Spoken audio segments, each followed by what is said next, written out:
Hi YouTube, how are you going? Oh, Peach is going to make a little appearance. Look, I thought I'd check in today. I'm not doing great, if I'm being really honest with you. It's 9 weeks tomorrow. You're going to get bored of hearing that. I mean, God, when I started this vlog, I was like, hello, my name's Janine Silver, and and now I'm just like, 9 weeks now, tomorrow, since my beautiful, lovely husband died.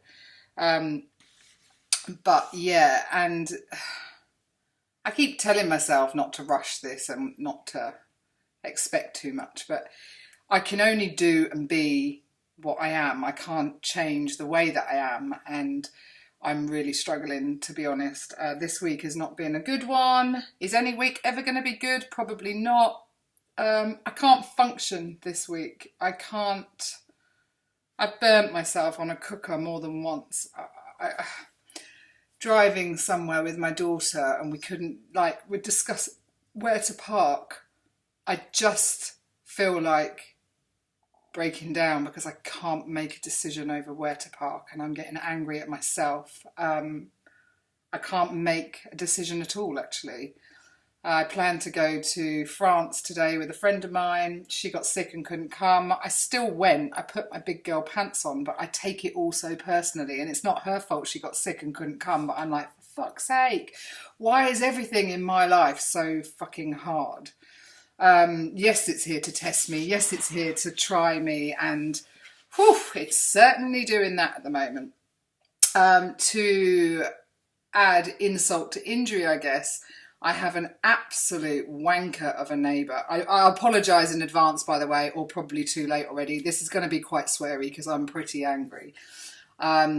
This neighbour of ours who bought a business that borders our property, we've had some ongoing disputes with him over the last few years because he's a rogue trader. He's a really nasty, nasty person. And in fact, he's harassed a couple of people for the last few years, ongoing with letters and solicitors and trying to take them to court for this and that and everything. And I think whilst he's failed in those stakes with them, I stood up to him a few years ago. He's now started on me. I'm pretty sure that he knows my husband's just died too. So talk about a low blow. And I received a letter yesterday. I mean, it's almost laughable. The letter is telling me that basically when you come off the main road into our property, we have a shared driveway between three properties here, but we have to go past his driveway, and there's a little bit that is a slither that he owns, but we have right of access over. I mean, we wouldn't have bought the property if we didn't have right of access, but he's trying to say that I don't have right of access and that I'm to stop going over his property. Yes, okay, shall I stop on the A4 or shall I stop in the barn and never to cross? I mean, what a fucking idiot. But, you know, it's a low blow because he addressed it to Mr. and Mrs. Silver, and I'm just like, fuck you, actually. I've never been one to be bullied or to allow somebody to invade too much of my headspace, I guess. But at this time where I'm struggling anyway, I just think it's a really low blow. I am prepared to fight. You know, it's just shit I shouldn't have to do at the moment. I have to go to my conveyancing solicitors that we bought the house off to check that we've got the access rights, And, you know, I mean, it's all bullshit at the end of the day, but it's just totally unnecessary. You know, some people are put on this earth and they're not happy unless they're making other people miserable. Well, I'm fucking miserable anyway, you idiot. You know, it's like, oh, but, you know, he's got to try it, and he will, and I will ignore this letter. If it carries on like it has done for the other two people, I'm not backward in coming forward. I'll be going straight to the police with a harassment claim because you got to stand up to bullies, right? As hard as it will be, because he's a really vile person. And he didn't like it because when he first bought the property, he put these bollards out and blocked my right-of-way at that point. And I was like, what are you doing? I just kicked them down. And he was like, that's criminal damage. I said, you're fucking blocking my way, you idiot. So anyway, he didn't like me from day one because I stood my ground and I stood up to him. And I don't think he's used to women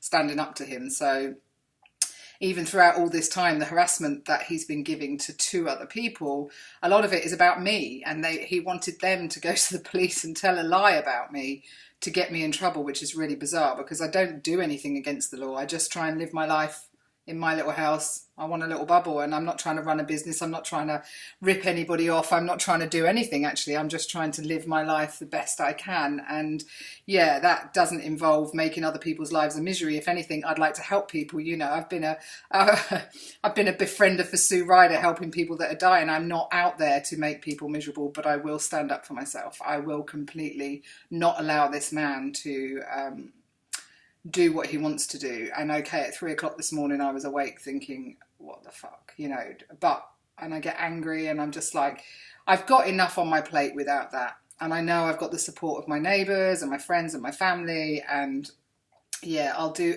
what's right legally, but God, not God, but bloody hell, give me a break, people, you know.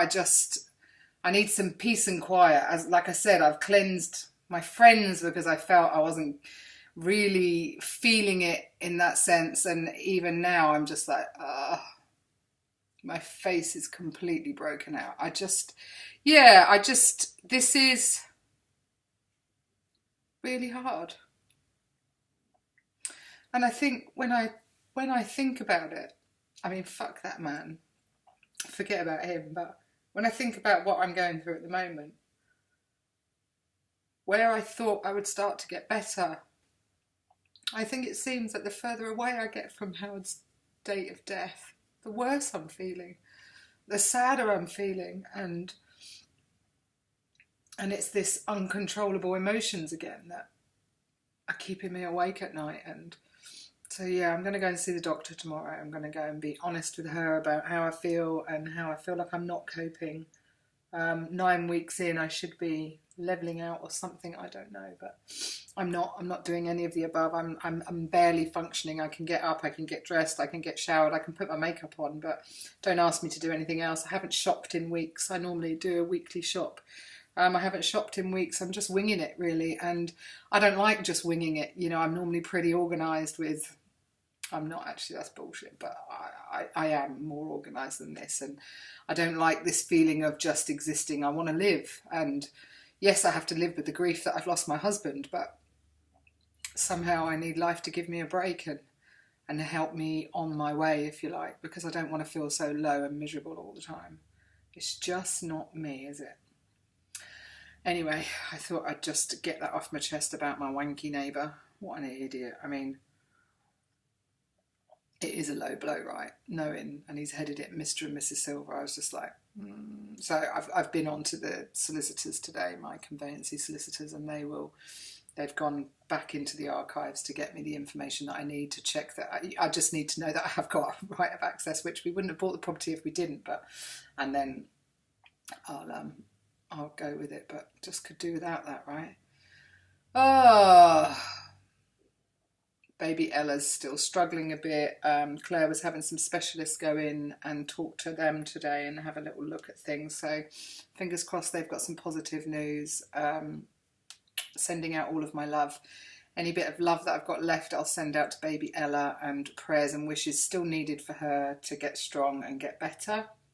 And obviously love out to Claire, because she's really going through it. And Tony, you know, as a family, that must be so tough to spend those days in the intensive care unit watching your baby. So yeah, lots of love to you guys too, and I will check in again soon. So also, thinking about my weight and everything, it's weird because I'm not focusing on food, drink, anything really. But I have plateaued, and I'm staying at a certain point. I'm looking forward to this weekend. I'm hoping I'm not going to be too emotional to go to Lizzie's. Lizzie RMY is having a bit of a do at her house, so I'm really looking forward to seeing people there, which will be really nice to have a little step into normality, all providing that Chelsea isn't having her baby at the time. And she's doing well. She saw the midwife today and everything's okay. And yeah, she's just got to keep going. So anyway, guys, lots of love to you all. Bye.